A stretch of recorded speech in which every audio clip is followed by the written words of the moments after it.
हमारा चल रहा है ज्ञान से गायक तक पहुंचना। इसमें कल हमने शुरू किया था, तो ज्ञान ही गायक तक पहुंचने की डोरी यानी कि तार। ज्ञान ही है जो गायक तक पहुंचाएगा। मतलब एक ही लिंक है ज्ञान से गायक तक पहुंचने की। और अज्ञानी जीव स्वयं को पर्याय की अशुद्धता के कारण सर्वथा शुद्ध मानता है। परिणामतः इस मिथ्या मान्यता रूपी अपराध के कारण अनंत दुख भोग रहा है। ज्ञानी जीव जो स्वयं को पर्याय की शुद्धता का कारण सर्वथा शुद्ध मानता है, ऐसा नहीं है। यह तो त्रिकालिक शुद्ध है आत्मा। अगर इस पर्याय अगर इसको देखे शुद्ध आत्मा को, तो वो भी शुद्ध है, शुद्ध है, तो कार्य हो जाए।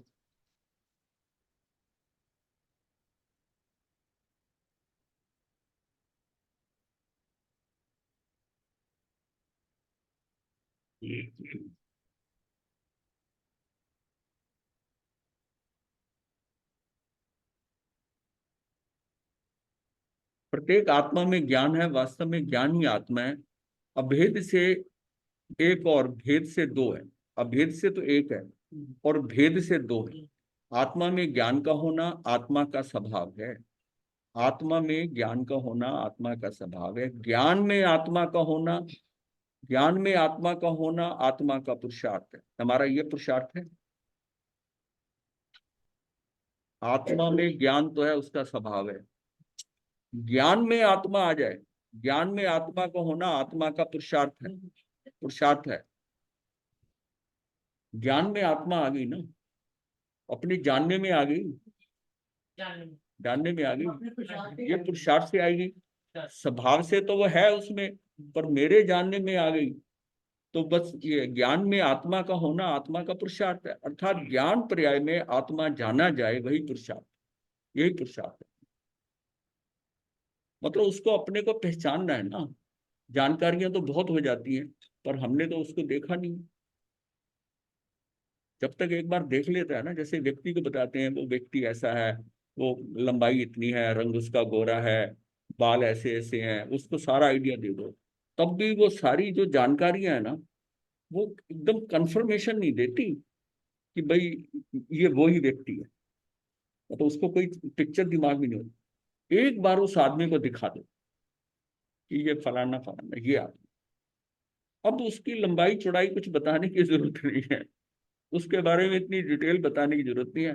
जब वो सामने आएगा, अब उसको देख लिया, उसको देख लिया बस। और देख लिया तो काम हो गया। जब तक वो सारी जानकारियां होने के बावजूद आपके अंदर ये है कि भाई है कौन, है कौन, बस यही बात है। और एक बार जानकारी हो गई, कोई परवाह नहीं, कोई कह मतलब मैं जानता हूँ उसको, फिर तो अंदर की बात होगी ना कि मैं जानता हूँ। मैं आत्मा संपूर्ण लोक को जानूं, इसमें मेरी महानता नहीं है। एक व्यक्ति कहता है मैं यहाँ गया, ऐसा घूमा, इसको जानता हूँ, उसको जानता हूँ, इसमें मेरी महानता नहीं है। या संपूर्ण जगत मुझे जाने, सारे मुझे जाने, इसमें भी मेरी महानता नहीं है।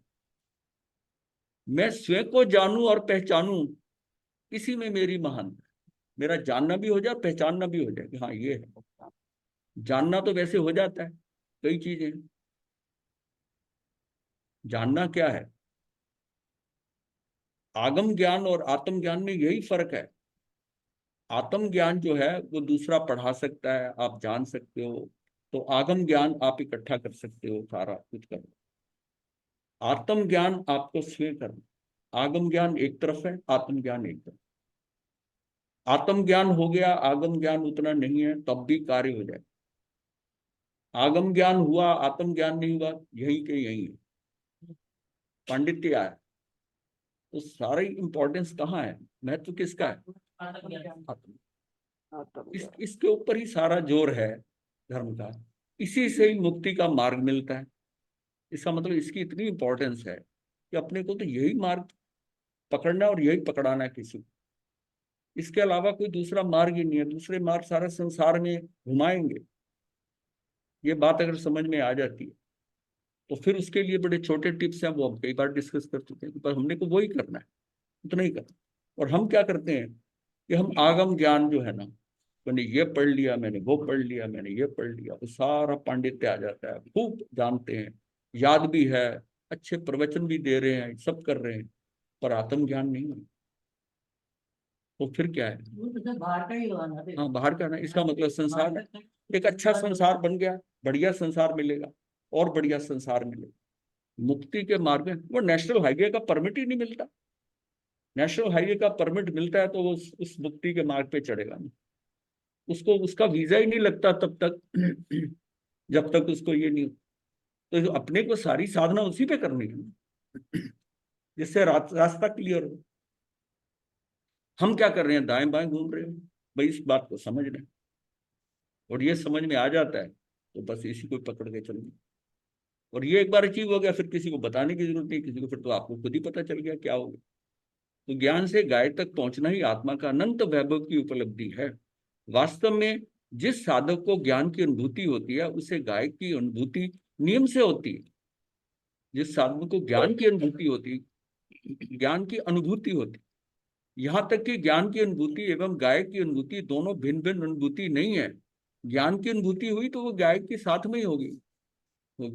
कथन कर हाँ, कथन करने में भेद हो सकता है, कहने में भेद हो सकता है, परंतु अनुभूति तो अभेद एक रूप होती है। अनुभूति तो एक ही है, वही चीज।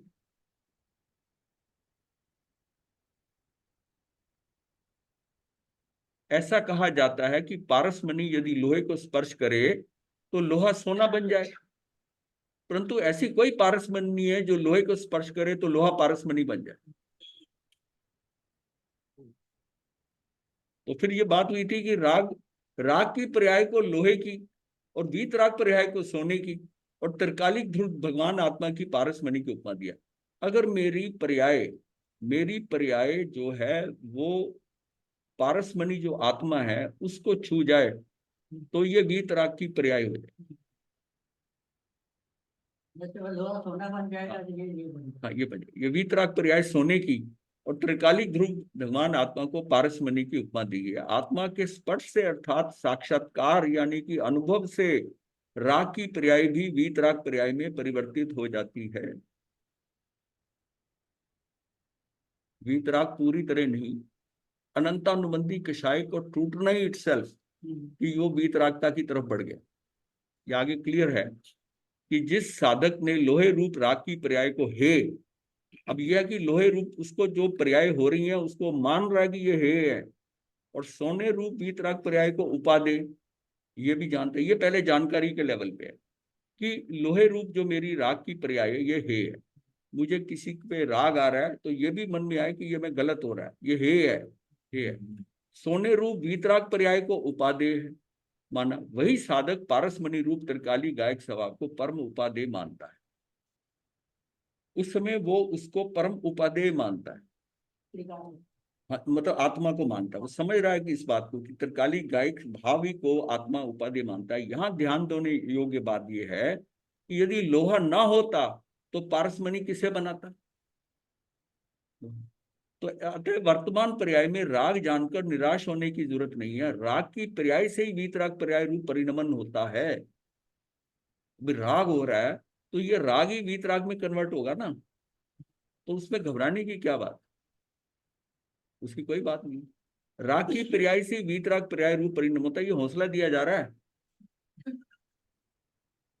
वीतराग पर्याय हाँ होने की जरूरत नहीं है। राग की पर्याय से वीतराग पर्याय का राग का व्यय और वीतरागता का उत्पाद और गायक भाव की ध्रुवता का स्वरूप जानने पर ही भगवान आत्मा का सर्वांग समझ में आता है। राग का व्यय होगा, वीतरागता का उत्पाद होगा, गायक भाव ध्रुवता का, जो गायक भाव है वो ध्रुवता का स्वरूप जानने पर ही भगवान आत्मा का सर्वांग समझ में आता। सारा खेल समझ में आ जाता है कि खेल क्या हो। अज्ञानी किसी भी घटना के क्षणिक पने में ही नित्य पना स्थापित कर देता है। हम क्या करते हैं कि कोई चीज हमें क्षणिक दिखाई दी, हम उसको उसके ऊपर सारा लगा देते हैं। इन जनरल होता है, एक व्यक्ति की एक आदत देखी, एक चीज देखी, उसको सारा जनरलाइज कर दिया उसको, ये तो ऐसा है। हो सकता है वो उस समय की बात है, उसका नित्यता स्थापित कर देता है। फलस्वरूप अनंत कषाय करके आकुलित और दुखी होता है। उसे जगत की कोई वस्तु तो क्षणिक लगती है, और कोई वस्तु नित्य लगती है। श्वासोश्वास तो क्षणिक लगते हैं, परंतु शरीर नित्य लगता है। जब शरीर भी उसको क्षणिक लगने लग जाए तो समझो कार्य हो जाए। ये भी क्षणिक, इसके क्षण थोड़े ज्यादा हैं, पर है ये भी क्षणिक। तो अगले क्षण जब पता ही नहीं हमको कि इस क्षण है और अगले क्षण नहीं है, तो क्षणिक ही हुआ ना। जी। जब यही नहीं पता कि अगले क्षण ये होगा कि नहीं होगा, जो सांस आई है वो छूटेगी कि नहीं छूटेगी। तो श्वासोश्वास तो क्षणिक लगती है, परंतु शरीर नित्य लगता है। वास्तव में नित्य लगने वाली वस्तु भी क्षणिक ही होती है। सांस का देह में जाना ही जन्म है, और सांस का देह से बाहर निकलना ही मरण है। श्वासोश्वास ही जन्म मरण। हर सांस में जितनी श्वास श्वास के हिसाब से जितने श्वास इतने आयुष में आने, उस हिसाब से वो जन्म मरण चल। वैसे आपकी सारी क्रियाएं भी वैसी ही होंगी। कभी तेज सांस चल रही है, कभी हल्की चल रही है। जितनी सहजता से सांस चल रही है, उतना आप में सहज भाव आ रहा है। ये नहीं कि आपका आयुष बढ़ जाएगा। आयुष तो काल के अनुसार है, स्थिति बंद। श्वासोश्वास ही जन्म मरण है। ये कर लिया था हमने। हाँ, इसमें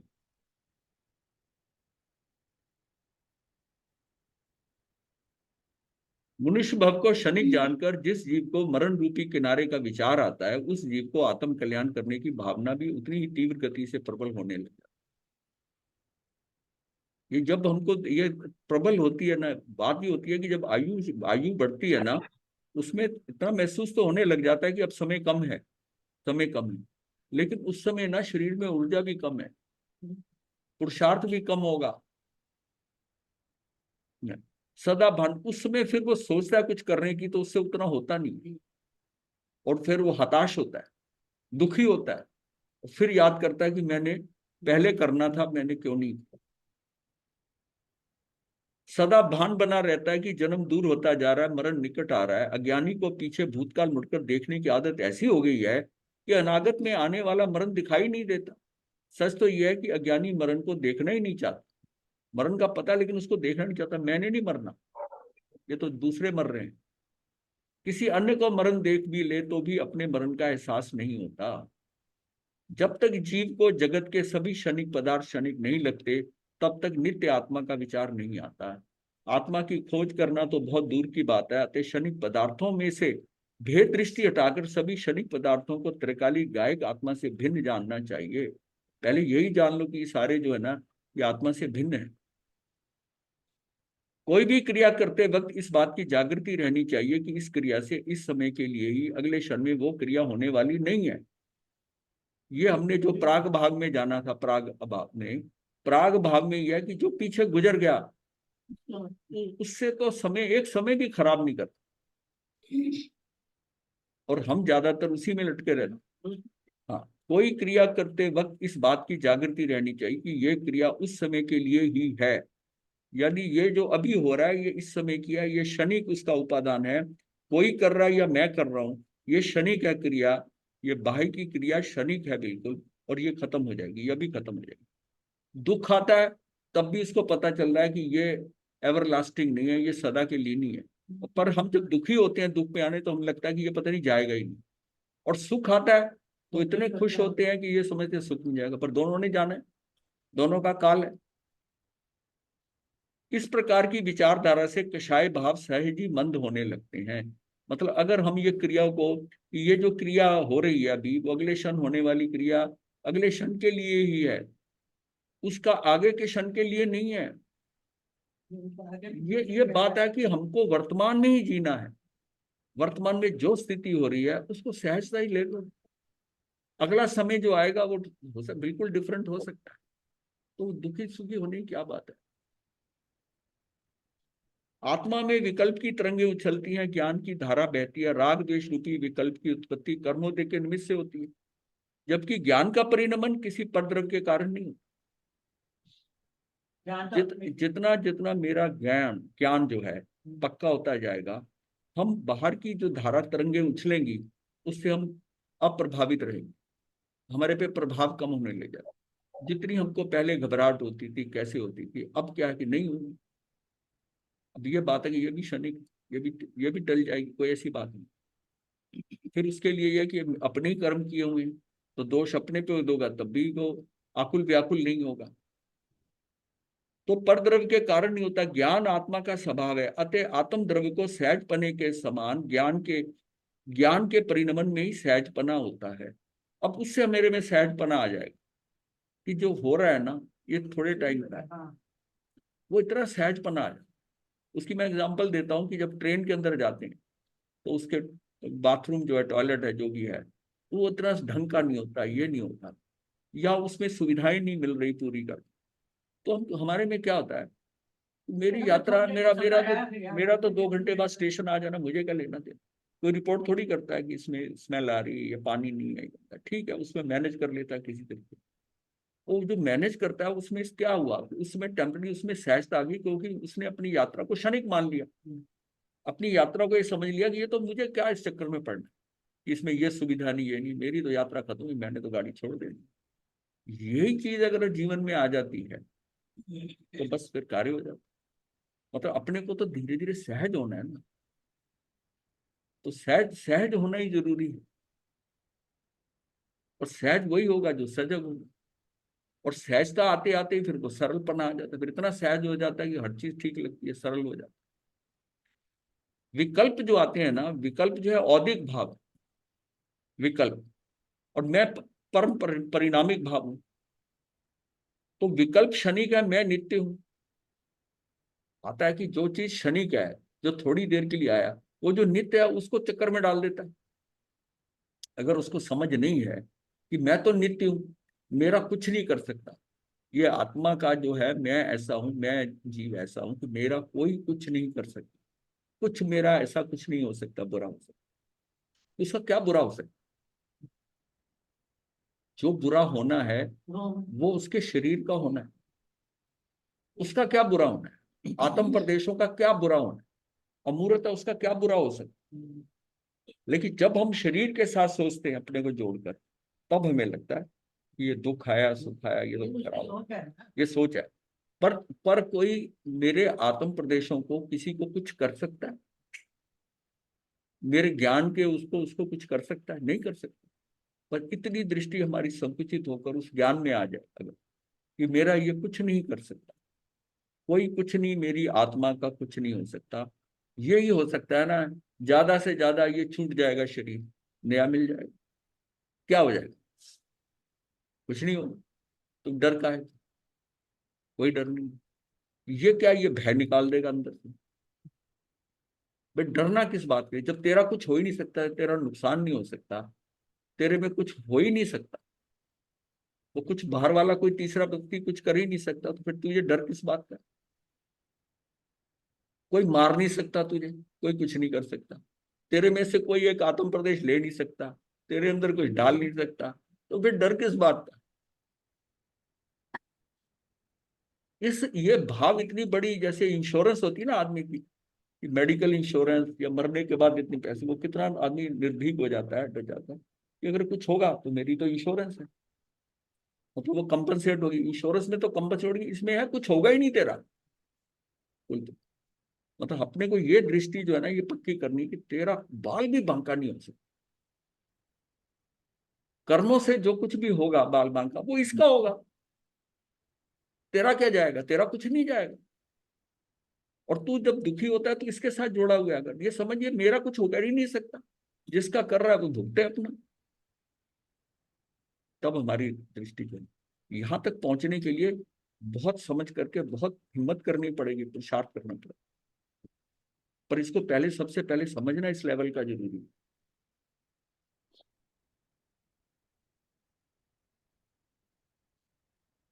यद्यपि ज्ञान का कार्य जानना है, तदापि तो आत्मा जानता है ऐसा कहा जाता है। आत्मा के अनंत गुणों में से ज्ञान गुण के अतिरिक्त अन्य किसी गुण में जानने की शक्ति नहीं, अतः ज्ञान ही जानता है। फिर भी ज्ञान स्वयं आत्मा से भिन्न स्वतंत्र रूप से जानने का कार्य नहीं करता है। स्वतंत्र होके थोड़ी, ज्ञानी आत्मा स्वयं आत्मा से भिन्न स्वतंत्र रूप से जानने का कार्य नहीं करता है। ज्ञान अपना जानने रूप कार्य आत्मा के समस्त असंख्यात प्रदेशों में व्याप्त होकर ही करता है। ज्ञान तो सारा वहां पड़ा है ना, ज्ञान का जब वो सारा डिस्ट्रीब्यूटेड है, सारा वो सारे असंख्यात प्रदेशों में। प्रदेशों में व्याप्त होकर करता है। अतः जानने रूप कार्य का कर्ता ज्ञान नहीं है बल्कि आत्मा है। जानना चेतन नहीं जान रहा है ना। आत्मा का तो भाग हो हाँ, गया। मतलब जानने रूप कार्य का कर्ता ज्ञान नहीं है बल्कि आत्मा है। जानने तो वो वाला है ना, जानने रूप का कार्य कौन कर रहा है? वो कर रहा है, वो कर रहा है। जैसे आंख का कार्य देखना है, शरीर का अन्य कोई अंग भी देखने का कार्य नहीं करता, परंतु आंख स्वयं शरीर से भिन्न स्वतंत्र होकर देखने का कार्य नहीं कर सकती। अतः देखने रूप कार्य का कर्ता आंख नहीं बल्कि शरीर। शरीर का मतलब चैतन्य सहित जो चेतन है, तो आंख नहीं बल्कि शरीर है। जब देखने की घटना होती है तब ऐसा कहा जाता है कि मैंने उसे देखा, मैंने उसे देखा था, ना कि मेरी आंख ने उसे देखा था। हम तो ये कहते हैं मैंने देखा। हाँ, ये तो लगा था आपने देखा। ये अगर कहने में आने लगे तो आपका भेद ज्ञान इतना पुष्ट हो गया है कि मेरी आंख ने देखा, मतलब वो शरीर को उससे अपने से अपने अपना नहीं मान रहा है, अपना नहीं मान रहा। पर हम ऐसा कहते नहीं, व्यवहार में क्या यूज होता है, लेकिन अंदर समझना यही है कि जो है मेरी आंख जो है ना, ये तो कुछ नहीं, ये तो इंस्ट्रूमेंट है, ये खिड़कियां दरवाजे हैं, खिड़कियां दरवाजे, इससे इंफॉर्मेशन अंदर आ रही, ना कि आंखों देखा, है आंखों देखा के लिए तो कहती है, क्या। आंखों से देखा, आंखों देखा आंख। वो व्यवहार की बात कर रहे हैं आप, वो व्यवहार की बात है। व्यवहार में जैसे कि मैंने अपनी आंखों से देखा, आंखों से देखा, मैं कहता हूँ आंखों से देखा भी गलत हो जाता है। आत्मा से देखा भी, कानों से सुना भी गलत। आंखों से देखा गलत हो जाता है। उसके लिए कथा आती है कि राजा रानी की, तो सुनी होगी बहुत बार। कौन सी वाली गुरुजी? थोड़ा सा रानी अपना आराम कर रही थी, सो रही थी। राजा अपने कार्य में व्यस्त था कि मैं बाद में आके सो लूंगा। वो सो रही थी, चोर आ गया। वैसे तो महल में चोर का नहीं, पर ये समझाने के लिए, चोर आ गया। वो चोरी का सामान सुन उसने पहले देख लिया, फिर उसने ना वो बेड को हाथ लगाया, गद्दे वाली साइड को लगा, बहुत ही नरम है। कहता है इस पे सोते हुए क्या आनंद आता है, जरा देखो तुझे कैसे होता है। वो उस पे, रानी जिधर लेटी थी उधर जो राजा वाली जगह थी वहां पर आके लेट गया और वो सो गया। राजा आया, राजा आया तो देखा कि रानी के साथ कोई सो रहा है। राजा एकदम भड़कता हुआ बाहर चला गया। तो थोड़ी देर बाद चोर की आंख खुल गई, उसने देखा अरे मैं तो सो गया है। वो निकला वहां से, खिसक गया। राजा फिर थोड़ी देर बाद उसको डांटने के लिए, आने के लिए कौन है वो आया। तो आने के लिए मतलब कुछ जैसे सिपाही होते हैं उनको बुलाकर वो आया वहां पर, तो देखा कोई नहीं। तो वो आकर वहां बैठा तो उसको कह रहा, तो रानी ने कहा कब आए आप? तो पता है, उसका तो पारा और चढ़ गया, उसका पारा और चढ़ गया। तो वो कहती कि यहाँ कौन था? कहती मुझे क्या पता। कहता मैंने अपनी आंखों से देखा, आंखों से देखा कि यहाँ कोई था। कहती मुझे नहीं पता कि कौन था। तो अब ये मुझे बताइए कि उसने, राजा ने आंखों से देखा है, क्या देखा आंखों से? तो आंखों से देखा भी गड़बड़ होगी ना, गड़बड़ हो जाती, आंखों से देखेगी भी गड़बड़ हो जाती। जिस प्रकार यदि आंख को शरीर से अलग कर दिया जाए तो ज्ञान जानने का कार्य नहीं कर सकता, जिस प्रकार यदि आंख को शरीर से अलग कर दिया जाए तो ज्ञान जानने का कार्य नहीं कर सकता, जिस प्रकार आंख का शरीर के साथ अभेद संबंध है, उसी प्रकार ज्ञान का आत्मा के साथ अभेद संबंध है। अंतर मात्र इतना ही है कि आंख शरीर के समस्त प्रदेशों पर व्याप्त नहीं है, जबकि ज्ञान आत्मा के समस्त प्रदेशों पर व्याप्त है। गुण एवं गुणी में प्रदेश भेद नहीं होता। विशेष बात तो यह है कि शरीर के साथ अभेद रहने वाली आंख ही सक्रिय है, शरीर से अलग हुई आंख सक्रिय नहीं है। अब वो कहे आंख के और शरीर से अलग आंख निकाल दो, बाहर रख दो, तो आंख थोड़ी देख सकती, सक्रिय नहीं है। उसी प्रकार जिस ज्ञान ने आत्मा की स्पर्शना की है, अर्थात जिस ज्ञान ज्ञान का आत्मा का अभेद अनुभव किया है, जिस जिस ज्ञान ने आत्मा का अभेद अनुभव किया है, वही ज्ञान ही ज्ञान है, शेष सब अज्ञान। आत्मा का ज्ञान है वही ज्ञान है, बस वही रहेगा। जितना जितना हम जितना जितना ज्ञान हमें आत्मसात हो जाता है, जितना हम साथ में, वही ज्ञान ज्ञान, क्योंकि वो उसके अंदर जो है वो रह सकता है, वही रहेगा, क्योंकि अल्टीमेटली जाना किसने है? वो आत्म प्रदेश, उन्होंने जाना है, आत्मा, आत्म प्रदेश में। तो वो जो ज्ञान आत्मसात हुआ है वो उसके साथ कैरी करता है। और बाकी जो बुद्धि के स्तर पर पांडित्य है, जो हमने घोटे लगाए, रटे हुए हैं, थोकड़े या वो सब चीजें, वो सारे यही रह जाएंगे। तो आत्मानुभूति रहित मात्र क्षेपक्षम ज्ञान जगत के सामान्य जीवों के समक्ष मान किशाई एवं क्षणिक सुख का ही कारण बन सकता है। लेकिन होता क्या है कि आत्मानुभूति रहित, जब आत्मानुभूति हो जाएगी उसको जिस ज्ञान करते हुए, फिर उसको उसका ज्यादा नहीं, उसको मन में नहीं आएगा ऐसा। लेकिन क्षेपक्षम ज्ञान जो होता है ना, ये जगत के सामान्य जीवों के समक्ष मान किशाय एवं क्षणिक सुख का कारण बन सकता है, ये बन सकता है। जो पर्याय जिस द्रव्य पर दृष्टि करती है, एकत्व करती है, उस पर्याय ने उस द्रव्य का आश्रय लिया, ऐसा कहा जाता है। उस पर्याय ने उस द्रव्य का आश्रय लिया ऐसा कहा जाता है। वर्तमान में अज्ञानी की दृष्टि पर गे पर होने से, वर्तमान में अज्ञानी की दृष्टि पर गे पर होने से, पर गे में दूसरे बाहर वाले, पर गे पर होने से गे के कारण उसे ज्ञान में भेद दिखाई देता है, अपने में भेद दिखाई देता है। उपयोग का निज स्वभाव में ना रहकर पर द्रव्य में जाना, पर द्रव्य के भेद के कारण स्वयं को भेद रूप जानना ही अज्ञान है। ज्ञान पर्याय रुचि पूर्वक किसी भी गे को जानने नहीं जाती।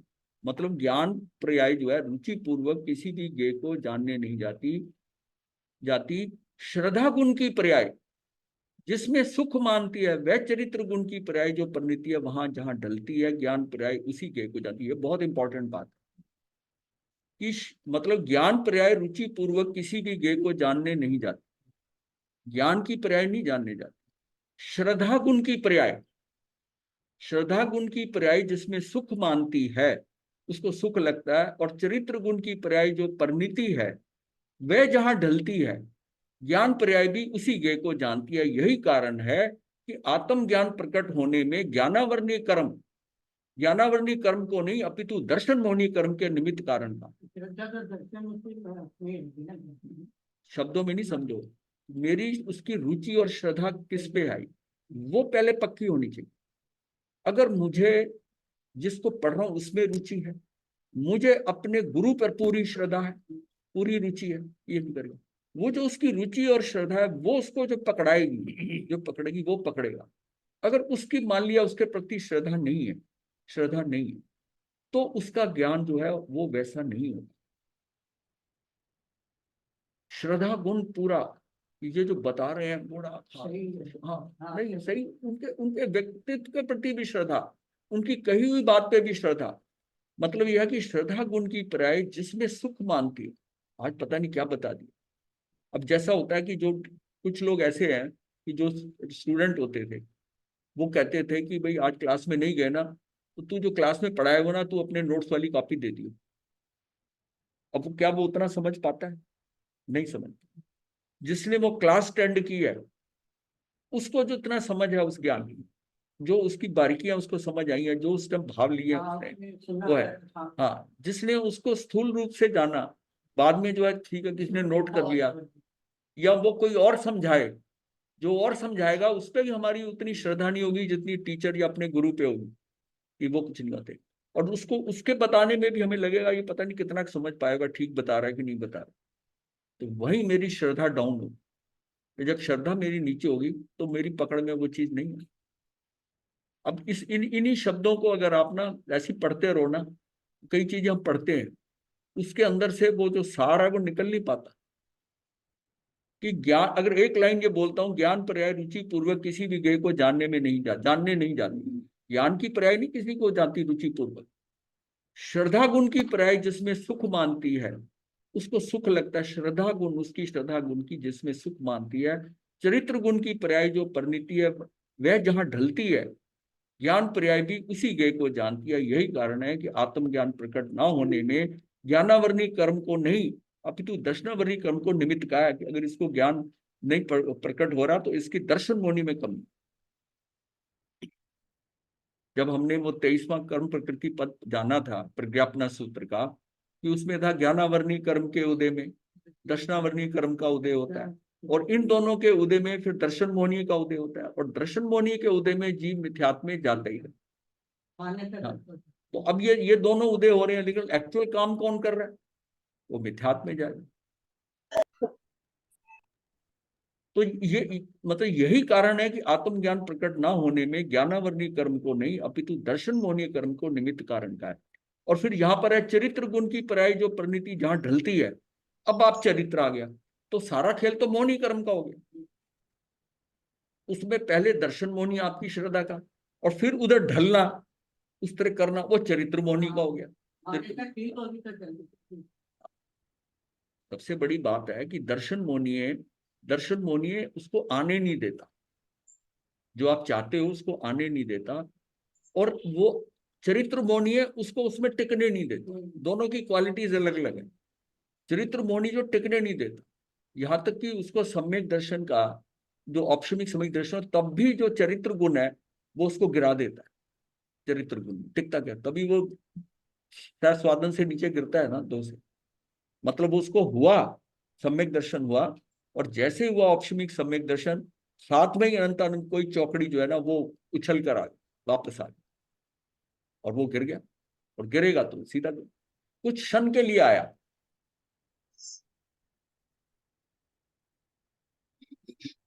ज्ञान एवं ज्ञाय का स्वरूप जानने पर भी जीव अज्ञानी रह जाता है।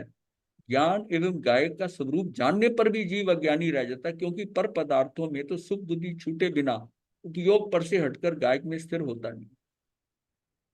अब यह कि थोड़ा ज्ञान और ध्यान है कि खेल में भी ध्यान है जिस बच्चे का होता है, या जो है उसकी सुख बुद्धि कहीं पर पदार्थों में पड़ी है, इसीलिए भगवान ने ना पर पदार्थों से छुड़वाया कि ये करते ज्ञान एवं ज्ञाय का स्वरूप जानने पर भी जीव अज्ञानी रह जाता है, क्योंकि पर पदार्थों से सुख बुद्धि छूटे बिना, उसको सुख तो बाहर नजर आ रहा है, बिना उपयोग पर से हटाकर गायक में स्थिर होता ही नहीं है। जीव को अपने शिवक्षम ज्ञान की जगत में होने वाली प्रशंसा किसी अन्य मनुष्य की प्रशंसा लगे, तभी वह गे से भिन्न गायक का आश्रय ले सकता है।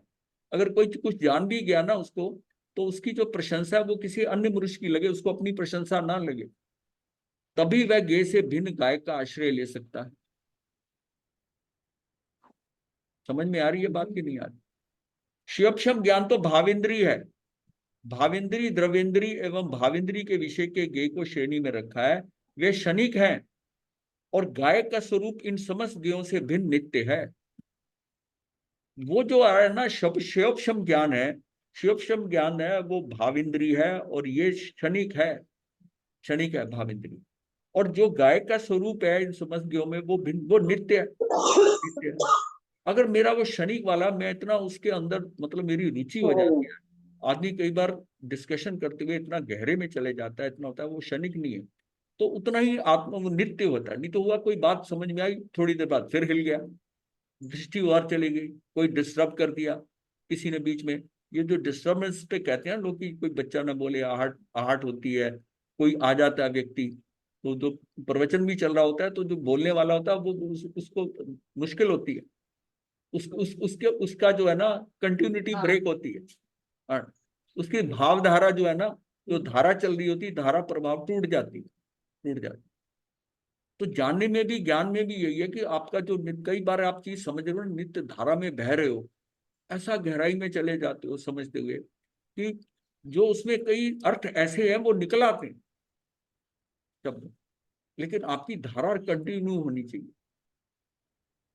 अब मेक एंड ब्रेक नहीं है, थोड़ा देखा पढ़ा, थोड़ा देखा, जो बच्चा जो है ना थोड़ा थोड़ा पढ़ता है, थोड़ा थोड़ा पढ़ता है, एक होता है कंटिन्यूटी। हाँ, हाँ। इसलिए कई बार कहा है कि इंटेलिजेंट होने के साथ साथ डिलीजेंट होना बहुत जरूरी है। खाली इंटेलिजेंस काम नहीं करती, डिलीजेंट भी होना जरूरी है। अज्ञानी मानता है कि यदि उपयोग शरीर में तन्मय होगा तभी शरीर की क्रिया होगी, उपयोग घर से तन्मय होगा तभी घर चलेगा, उपयोग व्यापार आदि में तन्मय होगा तभी व्यापार आदि कार्य होंगे। इसी विपरीत मान्यता के कारण अज्ञानी का उपयोग पर से हटता ही नहीं है। भाई घर भी, गृहस्थी भी तो चलानी है, घर भी तो करना है, वो उसके शॉर्ट टर्म के लिए, तो उसका क्या है कि उसका उपयोग क्या है, वो घर में तो तन्मय होगा, कर्म, और तब घर भी चलेगा, तो उसकी दृष्टि जो है ना बार बार टूटती रहती है। ये घर में रहते हुए ये बात आती है, लेकिन जब संयम में आ जाता है उसमें थोड़ा फर्क पड़ जाता है, फर्क पड़ जाता है, फर्क पड़ जाता है। लेकिन उसमें भी वो घर वालों की तरह लोग आने शुरू हो जाए तो बस सारा दिन ही निकल जाएगा। वो आकर कितना डिस्टर्ब कर जाते हैं, साधु का समय लूट के ले जाते हैं। जिसने संयम जिस बात के लिए लिया, वो अपनी घर की प्रॉब्लम डिस्कस करने के लिए कम्युनिकेशन महाराज को जाके कई बातें हैं किसी और से नहीं कर सकते, महाराज के कान में डाल दो। ये नहीं पता महाराज का टाइम कितना कीमती है। जब जीव को यह दृढ़ श्रद्धान होता है कि उपरोक्त समस्त कार्य निश्चय से अपनी अपनी योग्यता अनुसार और व्यवहार से पुण्य पाप के उदय अनुसार होंगे, जब जीव को यह दृढ़ श्रद्धान होता है कि उपरोक्त समस्त कार्य मतलब घर के व्यापार के कार्य जिसमें वो कहता है कि इसमें तन्मय होगा तो कार्य होगा, ये जब तक है तब तक वो फंसा हुआ है। और जब उसको ये श्रद्धा हो गई है पक्की कि समस्त कार्य निश्चय से व्यवस्था के अनुसार होने हैं, अपनी अपनी योग्यता अनुसार होने हैं, व्यवहार से पुण्य पाप के उदय अनुसार होने हैं, वो व्यवस्था में पड़े हुए हैं या व्यवहार से कहते हो तो पुण्य पाप के अनुसार पड़े हैं, ये वैसे ही होने हैं। तुझे फिर उनमें तन्मय होने की जरूरत नहीं है। जब तक ये समझ नहीं है कि ये सारा व्यवस्था में पड़ा हुआ है, मैं जो मेरे से होना का हो जाएगा, मैं उसके अंदर तन्मय होकर ही करूंगा, तभी घर से ही चलेगा, तभी मेरा व्यापार अच्छा चलेगा। जब तक ये बात दिमाग में है तो वो अपना समय कहीं और लगाता नहीं, उन्हीं में लगा रहता। और एक बार ये भाव हो जाए कि सारा ये व्यवस्था में पड़ा हुआ है, तेरा परिवार का चलना, तेरे घर का चलना, तेरा व्यवसाय का चलना, वो सहजता से जैसा होना है वैसा हो जाएगा। तेरे पास जितना समय है तू कर दे, बाकी जैसा होना वो हो जाए। तो दो चीजें हैं इसमें कि पुण्य पाप के उदय अनुसार समझते हो तो ये समझो कि कार्य जो है सारा व्यवहार से हम कह सकते हैं पुण्य पाप से। बाकी अब बाकी यह है कि वो निश्चय से तो अपनी योग्यता अनुसार हो, जैसा होना है वैसा। इतना अगर मन में आ जाए कि सब कुछ व्यवस्था में पड़ा हुआ है, कितना भार हल्का हो जाता है, कितना भार हल्का हो जाता जाएगा ना जब वहां पे है। सोचेगा ही नहीं ना तो हम किसी चीज के लिए मारा मारी क्यों करते हैं? कितनी मारा मारी होती कि अपने को ये पाना ही पाना है, ऐसा करना ही करना है। वो जो है वो सारा क्या अगर होना होगा हो जाएगा, नहीं होना तो नहीं होगा। आपको जो ठीक लगता है अपना पुरुषार्थ करते रहो, ठीक है। वो सहजता से करोगे ना, तन्मय नहीं होने की जरूरत नहीं। जब हम अंदर उसमें घुस जाते हैं, तन्मय हो जाते हैं ना, असली प्रॉब्लम वहां आती है। उन कार्यों के होने के लिए उपयोग का कार्य में जाना निरर्थक ही है। ऐसा मानने पर जीव का उपयोग सहज ही अपने स्वभाव की ओर ढलेगा। जैसे पानी जहां ढलान होती है वहां ढलता है, ऐसे उपयोग भी जहां रुचि और सुख बुद्धि होती है वहां ढलता है। अगर बाहर से हम सहज हो जाएं कि जो होगा ठीक है, कैसा भी होगा, क्या दिक्कत, तो अपने अंदर वाला कार्य जो है ना उस पर रुचि भी है, उसमें सुख भी है, तो फिर तन्मय कहाँ होना है, वहां होना है। अब तन्मय तो एक ही जगह हुआ जा सकता है, चाहे बाहर तन्मय हो जाओ चाहे अंदर हो जाओ। अब तन्मय अगर अंदर हो गए तो फिर इसका मतलब फिर क्यों हो गए अंदर तन्मय, कि मुझ में रुचि है, सुख बुद्धि है, इससे करने में मुझे आनंद मिलता है, बहुत अच्छा। तो 1 घंटा स्वाध्याय करा, आज 1 घंटा ध्यान करा, बहुत आनंद आया। अच्छा हुआ मैं वहां नहीं गया, इससे अच्छा मैंने ये कर लिया। ये जो भाव आते हैं ना, फिर उसकी रुचि और सुख बुद्धि जो है वो पुष्ट होती रहती है। और जब ये बढ़ते बढ़ते इतनी पुष्ट हो जाती है, फिर वो बाहर की चीजों को चल रही है उसकी, ये नहीं कि बाहर छूट गया उसका, वो चल रही है, लेकिन उसका उसको फर्क नहीं पड़ेगा। इसी कारण से परद्रव्य में कृतत्व बुद्धि छूटते ही उपयोग का परद्रव्य पर जाना रुकने लगता है। ये कृतत्व बुद्धि मेरी छूटते ही ना, ये छूटी तो मेरा उपयोग का परद्रव्य में जाना रुकने लगा। अब मुझे क्या लेना देना, ठीक है, इनका जो होना हो जाए। ये कृतत्व बुद्धि छूट जाए जो बहुत ज्यादा फंसाती है कृतत्व बुद्धि। कोई व्यक्ति भोजन पकाते वक्त भोजन में नमक डालना भूल जाए तो उस अज्ञानी को तो ऐसा ही लगता है कि मेरा यानी कि उसका ध्यान नहीं रहा, अपने लिए कहता है कि मेरा ध्यान ही नहीं रहा, इसलिए भोजन में नमक नहीं डाला। कई बार बहनें दुखी हो जाती हैं, वो नमक नहीं डाला भूली, वो लंच पैक कर दिया पति का, वो चला गया लेकर, और बाद में उन्होंने जब खाया तो उसमें तो नमक नहीं है। तो अब वो दुखी होती है कि वो तो नमक ही नहीं, क्या करेंगे ऐसा। नहीं है वो तो उसकी खाने वाले की बात है, पर जो जिसने नहीं डाला उसकी बात कर रहे हैं, उसकी बात है। इसलिए भोजन में नमक नहीं डाला, परंतु वस्तु स्थिति ऐसी है कि नमक की तत्समय की योग्यता नहीं थी कि उस भोजन में जाए। निमित्त की दृष्टि से देखा जाए तो भोजन पकाने वाले व्यक्ति के साथ साथ भोजन करने वाले, खाने वाले लोगों का भी कर्म का उदय भी ऐसा ही था कि उनके भोजन में नमक ना हो। तो अगर वो ये अगर सोच ले कि आज मुझे बिना नमक का ही मिलना था, हाँ, ये उसकी भूल नहीं हुई है, नमक डाला ही नहीं, आज उसका इस भोजन में आना ही नहीं था। वो, हाँ, उसको ना दुखी होने की जरूरत है, और वो सहज भाव में कि आज का खाना मुझे बिना नमक के ही मिलना था, इसी में स्वाद ले, इसी में स्वाद ले। तो उसको समझ के, अब नमक, बिना नमक खाना खाया नहीं जाता, लेकिन अपनी मर्जी से जब एमबिल करते हैं तो खाते हैं ना, क्योंकि अपना भाव है खाने का, तो फिर तो एक्सेप्टेबल है। अब ये अगर चीज सोच ले कि भाई उस नमक ने उसमें आना ही नहीं था, उसकी उसकी तत्समय की योग्यता ही नहीं थी कि उसमें भोजन में जाए, तो भोजन पकाने वाले व्यक्ति के साथ साथ भोजन करने वाले, खाने वाले का भी कर्म का उदय, वो भी सोचे मेरा ही कर्म ऐसे उदय था। जब हम ये भी अपने ही दोष मान लेंगे तो दूसरे का, हाँ, बिना नमक के,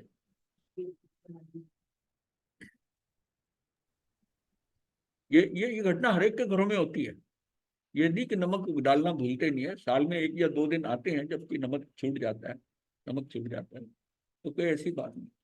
नमक नमक नहीं डला तो कोई ऐसी बात।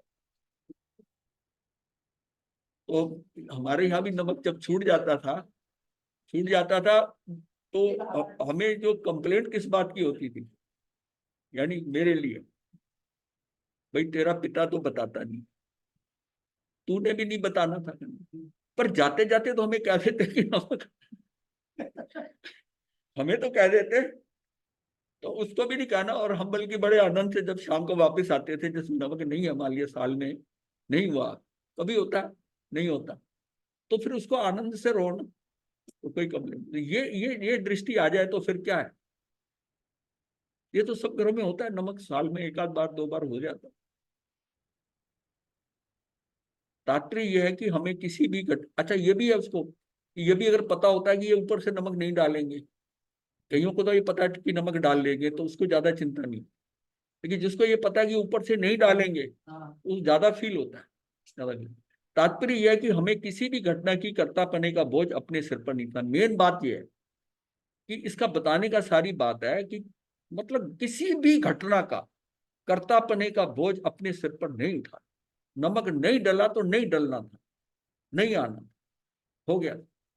अब मैं अपना, वो नहीं आना था, मैं अपना वर्तमान क्यों नष्ट करूं, मैं क्यों दुखी, मैं क्यों आर्त ध्यान करूं, मुझे क्या करने की जरूरत, नहीं आना था, नहीं आया।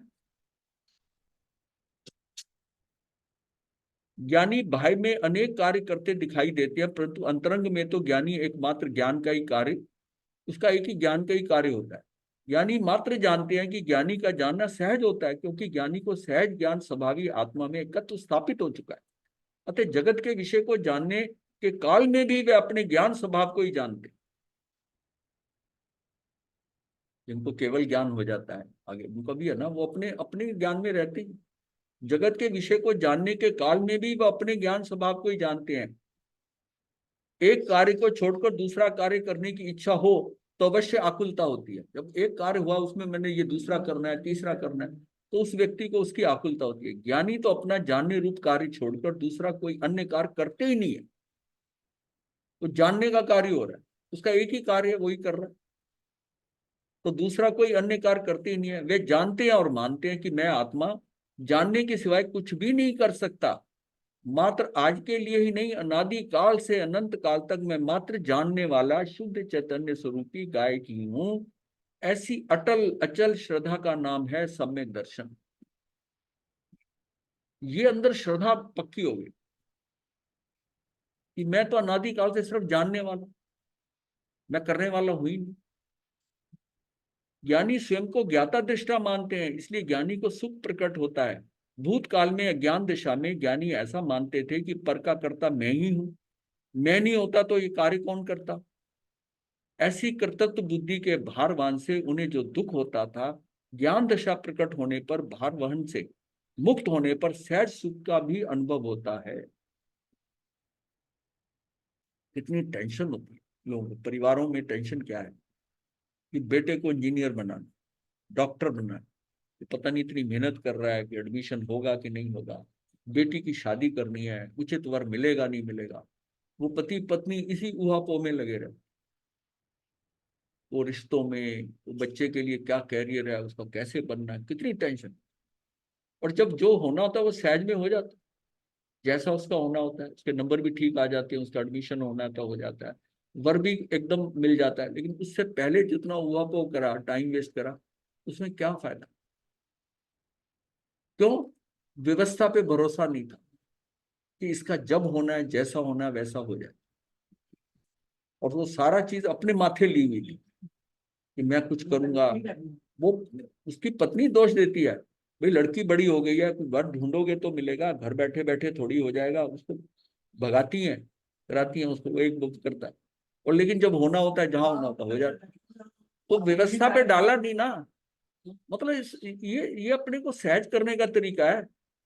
सहज सुख का अनुभव होता है इसलिए कि बाहर वन से मुक्त हो गए, भाई जैसा होना होगा हो जाएगा। ये आम आदमी नहीं समझता। कैसे हो जाएगा? घर बैठे हो जाएगा क्या? जाना पड़ता है, ढूंढने पड़ते हैं, बोलना पड़ता है, करना करना पड़ता है। किसी को बोलोगे तो काम होगा? मतलब उसको लगाए रखो इस चक्कर में। अब वो जो उन चीजों में तन्मय होगा तो वो फिर अपने ज्ञान में तो रहेगा नहीं, उसको तो बोझ बोझ पे डाल दिया, उसी तरह बढ़ता रहेगा, उसी तरह बढ़ता रहेगा। रहेगा। एक प्रॉब्लम हल होती है, दूसरी प्रॉब्लम होती है। अब जो बिजनेस करते हैं उनको भी ये प्रॉब्लम होती है, आज काम ये है और आज आमदनी है कितनी हो रही है, बिजनेस कितना बढ़ाना है, वो उसका बाहर वहन करता रहता है। और कर करके खूब मेहनत करता है, फिर एक झटका लगता है, सारा कुछ निपट भी जाता है, फिर टेंशन में आ जाता है। ये सारा बाहर व्यवस्था में पड़ा हुआ है। बस ये चीज अंदर पुष्ट हो गया, ये समझ में आ जाए कि व्यवस्था में है। तू उस समय तेरे मन में जो आ रहा है ठीक है, तू वो कर ले। जितना तेरा पुरुषार्थ होगा उतना तू उद्यत होगा, वो करके तू कर लेगा, और जो परिणाम आने होंगे उस हिसाब से आ जाएंगे।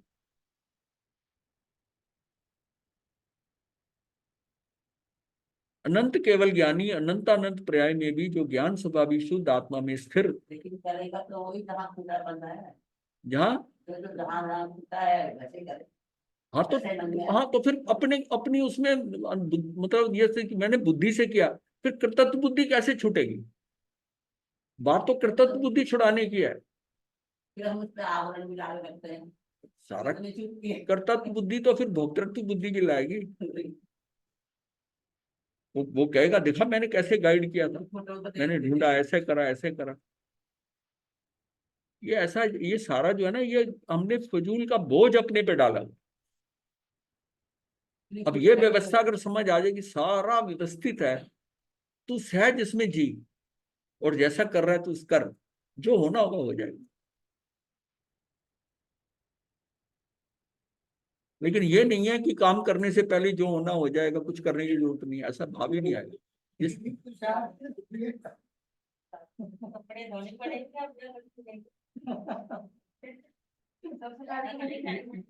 ये दोनों ढंग से समझना पड़ता है इसको।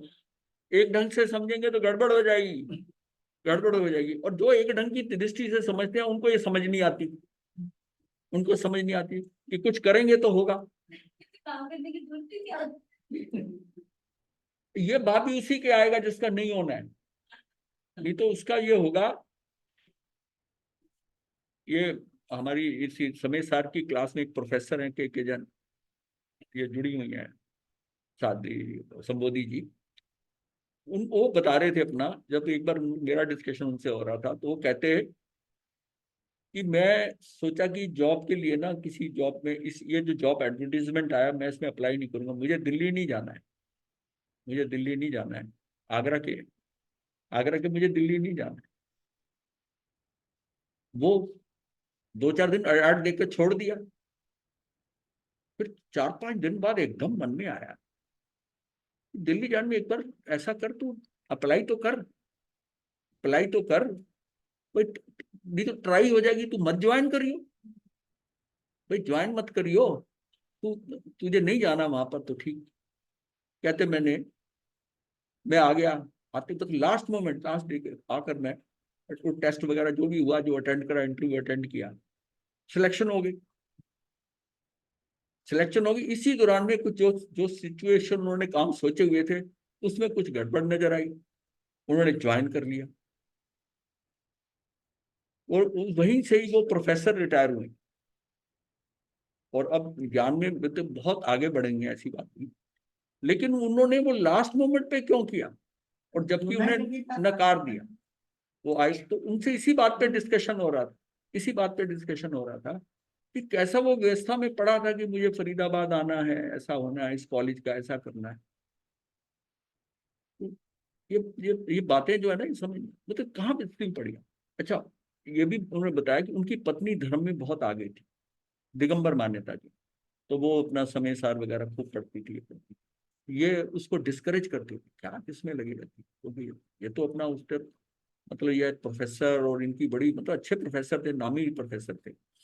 तो जब इन्होंने रिटायरमेंट हुई इनकी, और इन्होंने उसमें ना, उसमें पढ़ना, खाली समय था, पढ़ना शुरू कर, पढ़ना शुरू, इतना रस आने लगा कि ये उसको पीछे छोड़ गए, ये कहाँ के कहाँ निकल गए। मतलब एक एक इसकी समय सारणी होता है, मतलब दिगंबर ग्रंथों की एक अथॉरिटी है वो, अथॉरिटी। तो मतलब व्यक्ति कहाँ पहुंच जाता है, और वो कहाँ था जो डिस्करेज कर रहा था, वो कहाँ, ये सब कुछ व्यवस्था में पड़ा था ना, व्यवस्था में पड़ा। इस व्यवस्था को ही समझना बहुत जरूरी है। दूर क्यों जाता, आप अपना देखो ना। यहाँ आने का था ना, बोले 5-6 साल बाद आएंगे, कैसे आए आप? आपने बोला क्या? हाँ, कि आपका भी था। चलिए ठीक है, ऐसे तो हर बात पे निकला है। अनंत केवल ज्ञानी अनंत अनंत पर्याय में जो ज्ञान स्वभावी शुद्ध आत्मा में स्थिर होने रूप कार्य करते हैं, वह कार्य अज्ञानी एक समय के लिए भी करे तो सम्यक दर्शन रूपी अपूर्व धर्म प्रकट होता है। जिस जीव को एक समय के लिए भी आत्मानुभूति होती है, उसे निश्चित रूप से अनंत काल के लिए आत्मानुभूति होगी ही। अनंत काल मतलब केवल ज्ञान हो जाए, अनंत समय। अब मान लिया ये अब कहा है कि जो कार्य जो है केवली जो है, वो लगातार शुद्ध आत्मा में स्थिर रहने का कार्य करते हैं, वह कार्य अज्ञानी जो सदा करते हैं, वो अज्ञानी एक समय के लिए भी करे तो सम्यक दर्शन रूपी अपूर्व धर्म प्रकट होता है। जिस जीव को एक समय के लिए भी आत्मानुभूति होती है, उसे निश्चित रूप से अनंत काल के लिए आत्मानुभूति होगी ही। मतलब वैसा में एक समय के लिए भी, ये भी व्यवस्था में पड़ा हुआ। शास्त्रों में जहां भी ज्ञाता रहने का उपदेश दिया है, वह ऐसा आशय नहीं समझना चाहिए कि वर्तमान में आप कर्ता हो, आज से ज्ञाता रहो, मतलब अब तक आप कर्ता बने रहे, अब आप ज्ञाता बन जाओ, उसको पढ़ने के बाद जानकर ज्ञाता रहो। वास्तव में तो निगोद से लेकर सिद्ध पर्यंत सभी जीव अनादि अनंत ज्ञाता ही हैं। किसी को ज्ञान कम है, कोई इतना है कि अनंतमा भाग शब्द का है, और किसी को पूर्ण ज्ञान है, पूर्ण जो है, तो उसको ही हम कहते हैं कि अनंत ज्ञान है। तो वास्तव में तो निगोद से लेकर सिद्ध पर्यंत सभी जीव अनादि अनंत ज्ञाता ही है, बस अपने को ज्ञाता मानने पर पर्याय में भी ज्ञाता हो जाते हैं। शास्त्रों में ऐसा कहा है कि अपने को ज्ञाता मानने वाला ज्ञानी ही ज्ञाता ज्ञाता है। अपने को ज्ञाता मानने वाला कि मैं जानने, अपने शरीर के नाम में जैसा तन में पना है, अपने शरीर के नाम में जैसा तन में पना है, ऐसा ही आत्मा के साथ एकत्व होना चाहिए। आत्मा को मात्र जानना नहीं है, अपितु ऐसा जानना है कि मैं ही गायक हूं।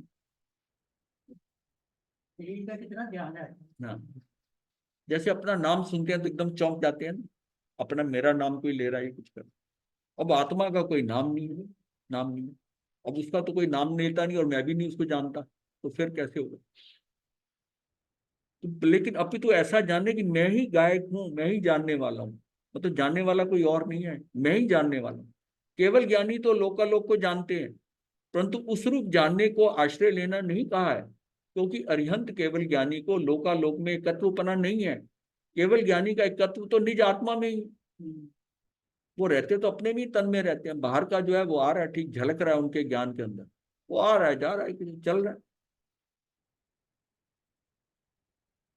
जिस प्रकार गेहूं के जिस दाने ने चक्की के मध्य में स्थित कील का आश्रय लिया है, वह दाना पिसा नहीं जाता। उसी प्रकार एकमात्र गाय का आश्रय लेने वाला, हमारी कील क्या है, वो है एकमात्र गाय का आश्रय लेने वाले जीव भी राग द्वेष रूपी संसार चक्र में पीसा नहीं जाता, अर्थात दुखी नहीं होता। जिस गाय का आश्रय लिया वह गाय नित्य सत्ता रूप होने से गाय का आश्रय भी नित्य टिक कर ही रहेगा। वो जो है वो नित्य है। जिस गाय का आश्रय लिया वह गाय नित्य है, सत्ता स्वरूप होने से गाय का आश्रय भी नित्य टिक कर रहेगा। ये निद्रा भी व्यवस्था में पड़ी है। आश्रय लेने वाली पर्याय क्षणिक है। मैं आश्रय लेने वाला तत्व नहीं, बल्कि जिसका आश्रय लिया जाता है वह त्रिकालिक शुद्ध गायक मैं ही हूं। द्रव्य के पक्ष से पुरुषार्थ प्रारंभ होगा। देखिए, द्रव्य के पक्ष से पुरुषार्थ प्रारंभ होगा, तभी पर्याय का सम्यक परिणमन होगा। द्रव्य के पक्ष से, द्रव्य जो आती चाहिए वस्तु के पक्ष से मेरे अंदर पुरुषार्थ तो आएगा ना, जितने बाहर जो द्रव्य नजर आते हैं, तभी पर्याय का सम्यक परिणमन होगा। पर्याय भी तभी। महाराज श्री जी, हाँ जी, एक क्लियर करिए, ये हाँ फिर जी। पुरुषार्थ फिर कर्तापना नहीं आ गया? किसमें?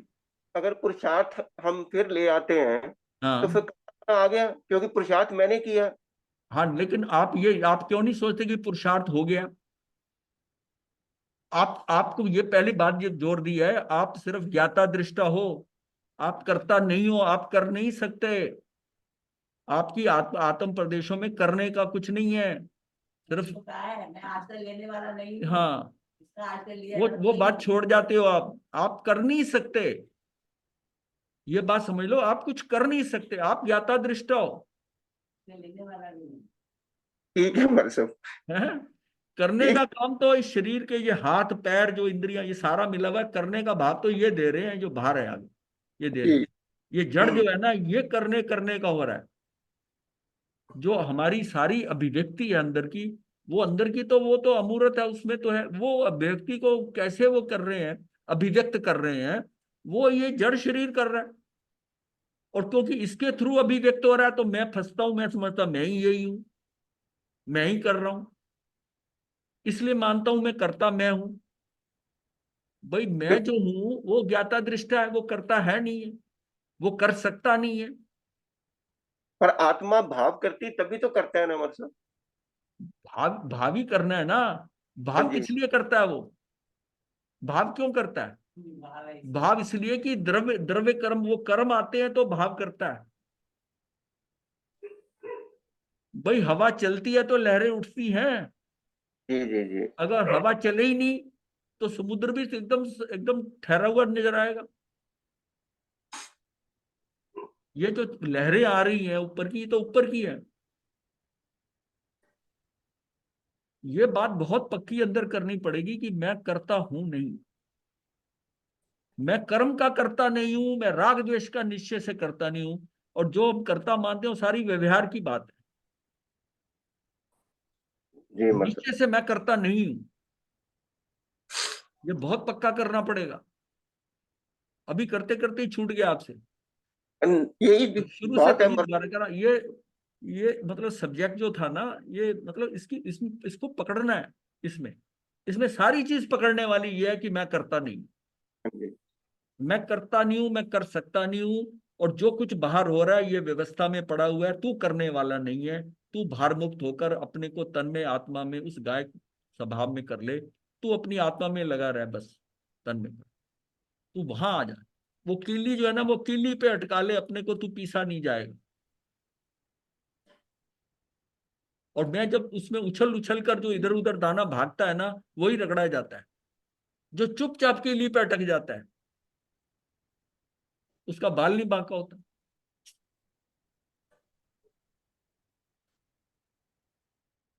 ये कीली को पहचानना पड़ेगा।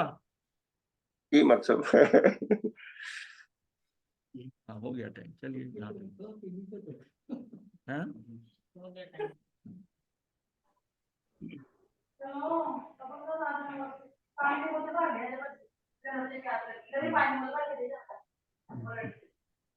नमो अरिहंतान नमो शुद्धान नमो लोये साहुलम चतारी मंगलम अरिहंता मंगलम सिद्धा मंगलम राहु मंगलम केली पलटो धीमो मंगलम चतारी लोकोत्तम अरिहंता लोकोत्तम सिद्धा लोकोत्तम साहु लोकोत्तम केली पलटो धीमो लोकोत्तम चतारी शरणं प्रज्ञामि अरिहंते शरणं प्रज्ञामि सिद्धे शरणं प्रज्ञामि साहु शरणं प्रज्ञामि केवली पलटो धम्मं शरणं प्रज्ञामि अरिहंता जी का शरण सिद्धा जी का शरण साधुओं का शरण केवली कृपया धर्म का शरण चार करने सुख में मंगल करने सदा ही मंगल मथेन बंदामी गुरुदेव मथेन बंदामी महाराज जी मथे बंदामी